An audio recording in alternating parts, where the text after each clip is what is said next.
j'ai essayé de trouver une évocation en fait, du monde végétal, en fait, ou naturel, organique, dans le métal. Souvent, je crée des œuvres qui sont toujours en relation avec ce thème, cette thématique. C'est toujours en fait en relation avec l'humain, la nature et cette fragilité, cet équilibre qu'il y a, qui est en perpétuelle instabilité, quoi. Alors d'ailleurs, ce qui est marrant, c'est que le terme de sublime, je crois que ça voulait dire au XVIIIe siècle justement le sentiment de sidération face à la catastrophe.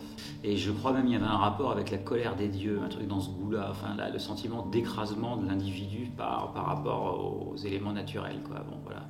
Je fais pas que ça, mais dans cette exposition, j'ai choisi de montrer des trucs qui ont un rapport avec un peu les catastrophes qui nous entourent, parce que ça me paraît difficile de pas en parler, quoi. Enfin, ça nous envahit, forcément ça rejaillit.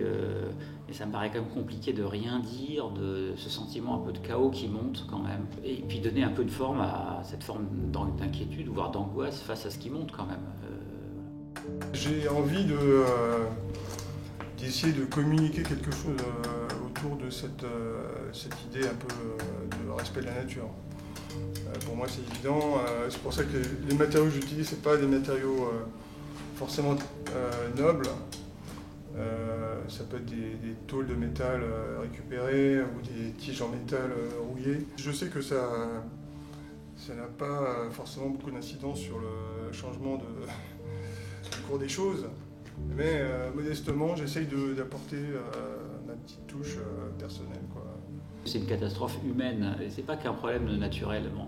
Et la catastrophe humaine, c'est le fait qu'en fait, des gens qui vivent dans ces catastrophes, et pas forcément les fameuses tribus du fin fond de la forêt amazonienne qui voient leur environnement détruit, mais y compris les Américains qui voient en fait leur propre environnement détruit, en fin de compte. Bon, je trouve qu'il n'y a pas qu'une violence contre la forêt, par exemple, il y a une violence contre tout le monde, y compris contre le spectateur. Je crois que tout le monde le ressent un peu comme une agression personnelle, en fait, ce genre de catastrophe, quoi, en fait.